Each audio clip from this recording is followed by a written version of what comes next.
I've been looking for something to show you the divide that really exists in the Tory party.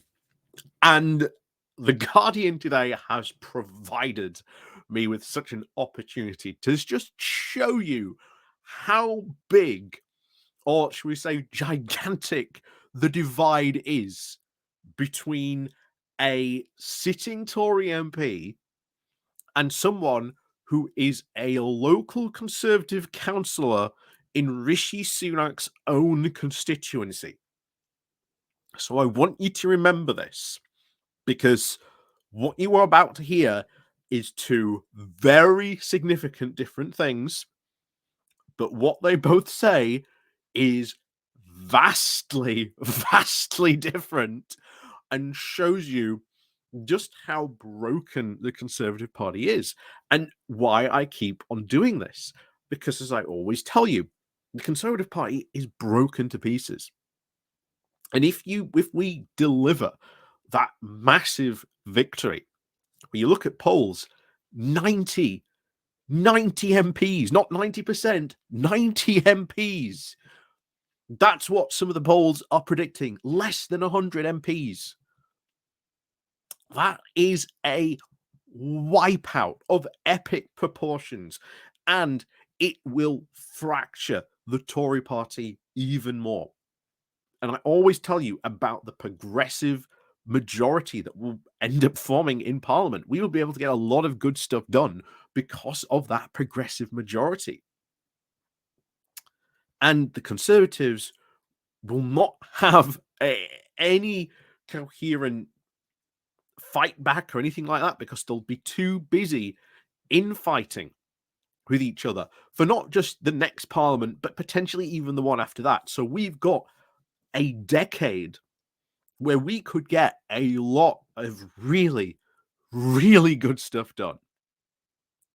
So I just want to show you just how wide the gap is in what is the current consensus of Conservative thinking. So I really want to go through this because it is well worth highlighting and pointing out just the depth of difference between someone who is a current sitting Conservative MP, John Redwood in this case, and Tom Jones, not that Tom Jones, but Tom Jones, who is a sitting Conservative councillor in Rishi Sunak's own backyard. It is monumental.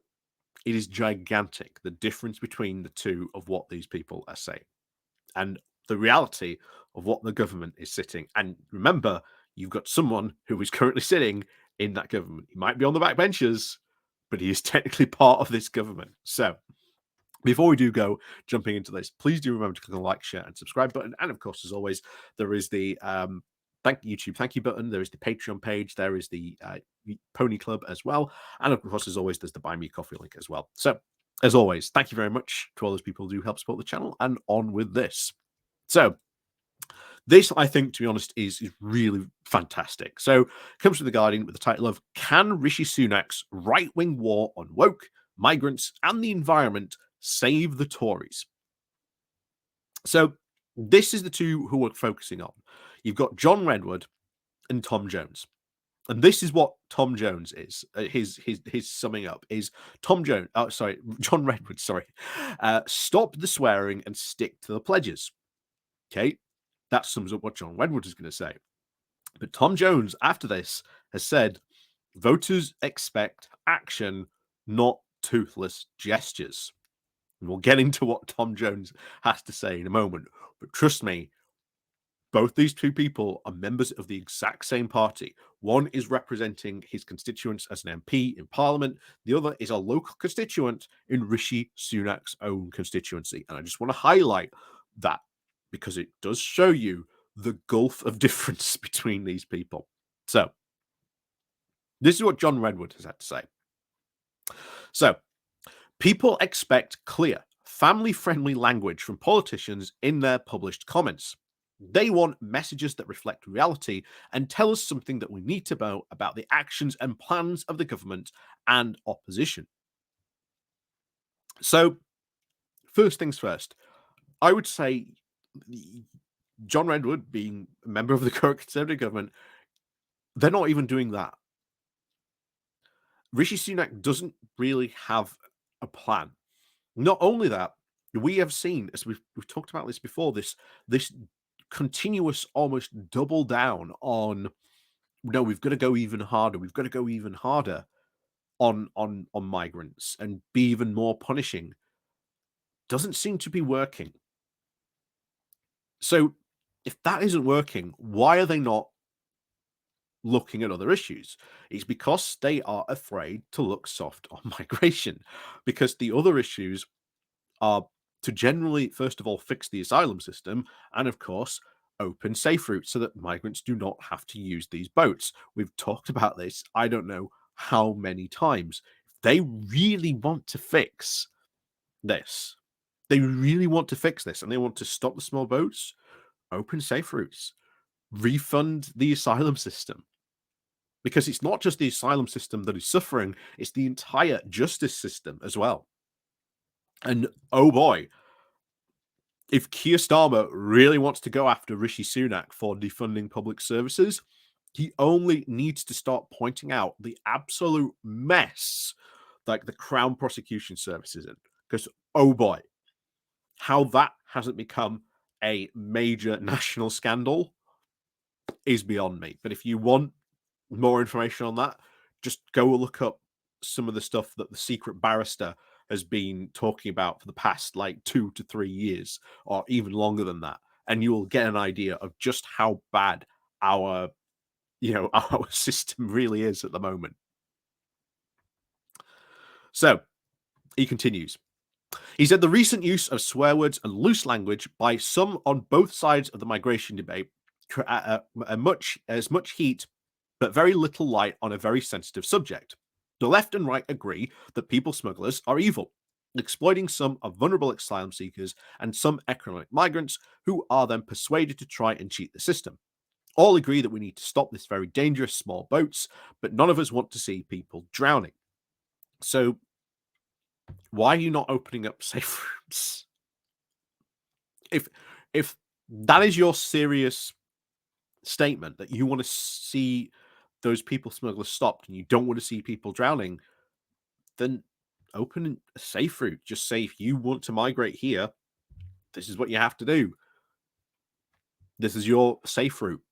This will almost bring these boats to a halt overnight. And as people see that these routes are working, it will just end them using small boats.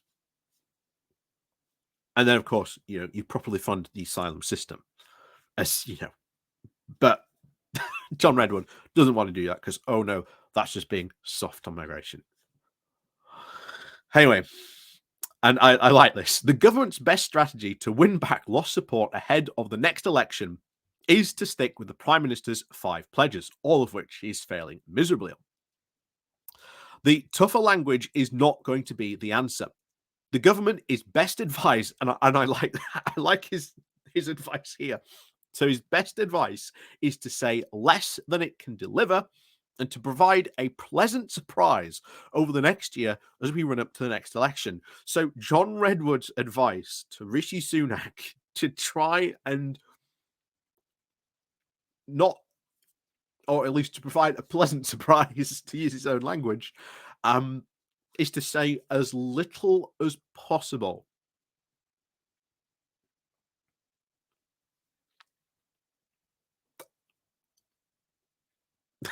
Yet he opened this with, oh yes, they need clear messaging and they need to about the actions and plans of the government. But now he's just said, oh yeah, they should say as little as possible. What? Again, sitting MP. Anyway, let's finish this off. So there are always ways to get prices down quicker and get growth a bit faster. If the government adopts a more supportive measures for the self-employed, small businesses, investment as a country, we need to grow more of our own food, produce more of our own energy, and make more of our own goods. There are always ways to stop the dangerous boats and always bring down a waiting list down. Just bring them on. Okay, like what? I know John Redwood, of course, he's a free market fundamentalist, so you would say all the usual free market fundamentalist stuff. But why isn't Rishi Sunak pursuing those? Because that would be the exact same thing that Liz Truss tried. And we all know what happened to Liz Truss, almost crashing the economy and wiping out the UK pensions industry, which would have caused a catastrophic disaster in the UK economy if that had happened, especially with how invested pension funds in the UK are in various different industries in the UK. It would have been a disaster of seismic proportions if the Bank of England had not stepped in. But that is John Redwood. That is what John Redwood has to say. He is a sitting MP. So I want to highlight really what he has said there. In his first part, he was like, oh, yes, governments need to be clearer. You know, you need to use family-friendly language. You need to have a clear and consistent message about the actions and plans of what the government plans. He's then said, everyone agrees, people smugglers illegal, and, we need to sort of stop these boats to stop people from drowning. Of course, we've said the easy way to do that, safe routes, but of course doesn't want to do that. And then his next part was, actually, you need to say as little as possible. Just, the difference being, yeah, you need to be really open, clear, and communicate, but you need to say as little as possible.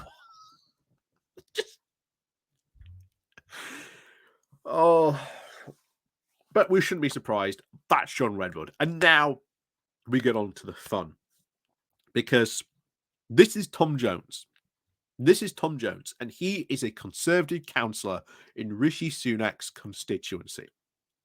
So this is someone who sits on a local council, and Rishi Sunak is this MP of his area, and also currently, well, the sitting Prime Minister.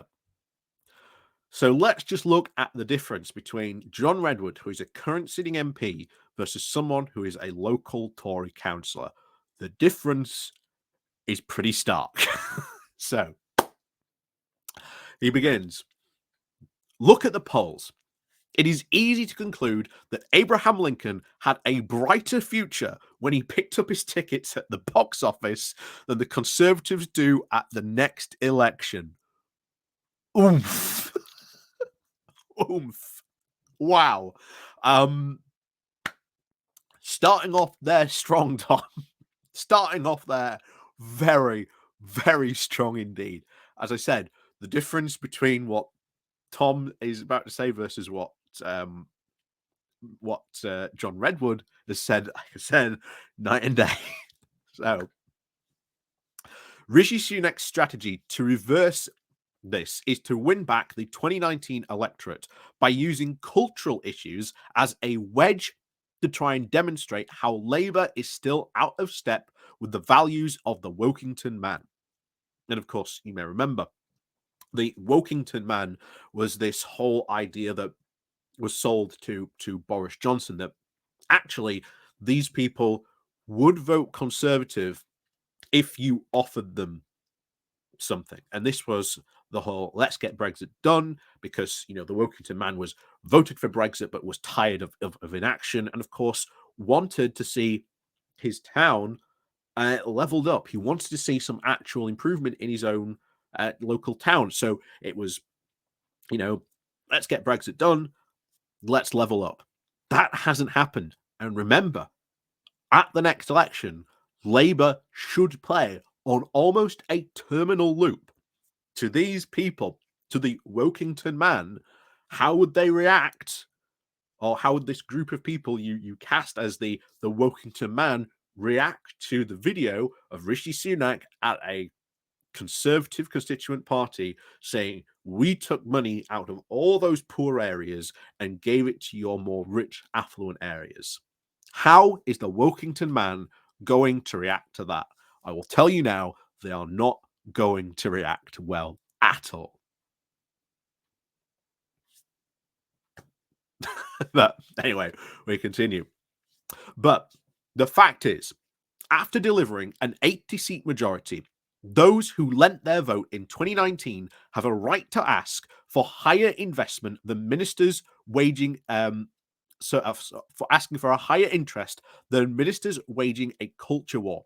That is the crux of the credibility issue. After 13 years in power, voters expect action, not politically toothless gestures against cultural left liberalism. And that is the truth. People want to see action. And you had Boris Johnson promise that action, promise the whole levelling up package. That hasn't been delivered. The whole Brexit debacle, his entire Brexit trade deal, is a complete and absolute disaster. Like I say, they've hardly got Brexit done. And, well, as we said, the clip of, Rishi Sunak, how would this play to the Wokington man? I don't think it would play very well at all. So credibility can only be earned by doing what the Conservative governments are elected to do. That is to govern conservatively rather than complain about their inability to do so.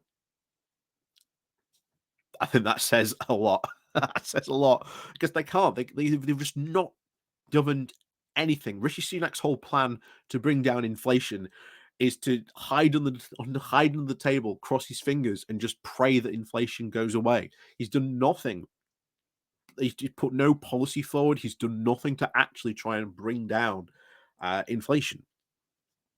And he's just hoping inflation, the economy, gets better. It's not really a plan, really. You're just doing nothing. This is why I call Rishi Sunak the do nothing prime minister. So back to it. But there is also a huge danger. It is all too easy for cultural grievances to descend into incoherent messaging based on individual issues. This is a dangerous game to play in politics, as it makes it more difficult to develop a narrative which voters thrive on. Exactly. This is why you do not go into cultural issues, because it's very, very individualistic. It almost makes you a one issue party. And for parties to get elected, they cannot just singly focus on one issue. Even the 2019 campaign by Boris Johnson, as much as it was about Brexit, it was not just about Brexit. It was about, we are going to get Brexit done and we are going to deliver all this opportunity, all this prosperity. We're going to level up. Everything is going to be better. So it wasn't just a one issue policy. It was very, very much the story and the narrative which Boris Johnson told. And he told it far, far better than Jeremy Corbyn could. And he's absolutely right. Voters do thrive on that narrative. So back to it.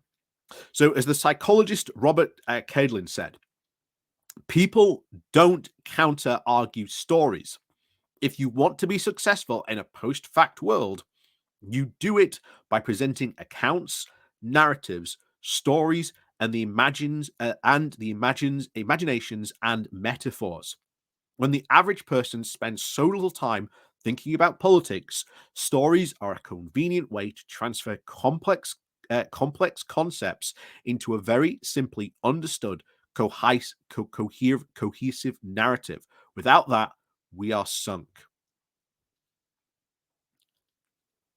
So I just love that is the difference between a current sitting MP and someone who is a local Conservative councillor.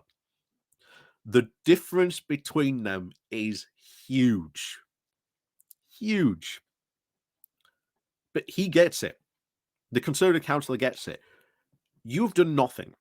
You've had 13 years in government, but you haven't really achieved a lot. If anything, things are worse now than when David Cameron had said, look, if you vote for me, you will get good economic, stable, conservative continuity. But if you vote for Ed Miliband, you'll get a coalition of chaos. And yet, what have we got? We've had austerity and all the problems that itself has unleashed, which they were warned about would happen. And they are now reaping all those seeds that were sown in those early days of austerity by Cameron and Osborne. And you've got all that lack of investment, all this lack of opportunity that the Tories just aren't interested in. This was why levelling up was never going to work, because the Tories were never going to put the amount of money that was needed and required to actually go and level up these constituencies. And as Tom pointed out, they are trying to appeal to this Wokington man again.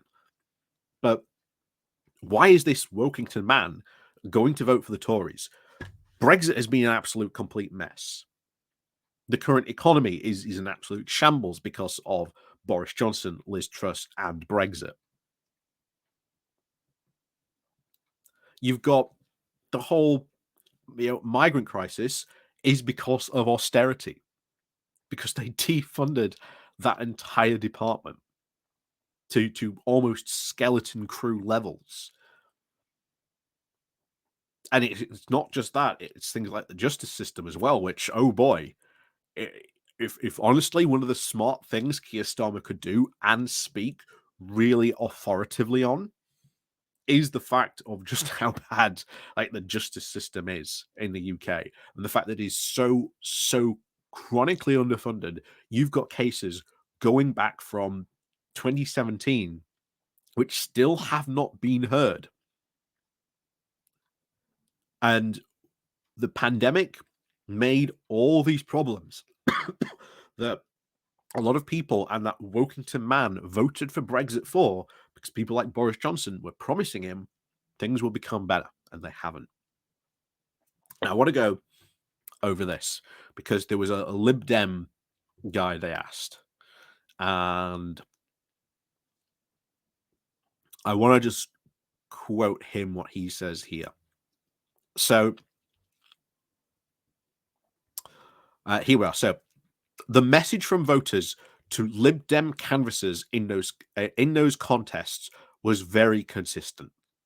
It was about the NHS and the cost of living, about sewage and failing public services. It was about being fed up with the Conservatives, their lockdown parties, and their failures on mainstream issues. That is what voters care about. And if they are seriously going to descend into this right-wing war on woke, hey, as Napoleon said, don't interrupt your enemy while they're making a mistake. Because while Rishi Sunak is babbling on about, woke businesses or, those, whatever, definition of whatever woke is, because it changes depending on who you ask on the right wing.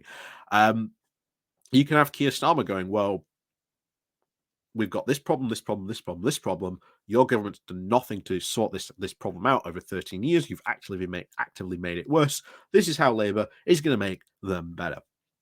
And as Tom pointed out, Starmer has a story to tell. And if anything, it is 13 years of Tory failure. While what preceded that was a very good period of Labour rule. You may disagree with what happened under that rule, but a lot of people will look back at that time a lot more fondly than, 13 years of Tory rule that we've had. So Starmer's got the better story to tell. And as he said, stories are the best way to get complex narrative or complex ideas over to people very simply and very quickly. Boris Johnson did it in 2019. That's what Starmer really has to do at the next general election. And he can do that, I think, very, very easily. He's proven he can do that before. He just needs to pull it off. And to be honest, Rishi Sunak hasn't got any, too much charisma himself. So he's not the charismatic, good public speaker that Boris Johnson was. He's not going to be able to sell that narrative at all, and especially in front of what I believe will be very, very hostile crowds. To be fair, so we'll see what happens. But yeah, um, it just goes to show you the gulf and difference between someone who is a sitting MP who is like, you know what, sit up, shut up, don't talk about these things, while at the same time telling, yeah, you've got to be really communicative. And then your local Conservative councillor is like, yeah, we've had all these fails. The polls are not good. You know, as you said, we, Abraham Lincoln had a brighter future buying those tickets, going to the theatre than the current Conservative Party. I think says everything about the gulf of difference between that exists in the current Conservative Party. And that is very, very, very clear just from those two statements alone. But yeah, I think we're going to see a lot of interesting things. Like I say, 'tis the silly season, so we will see what happens, and if anything continues from these. Will Sunak continue to double down on a lot of these things?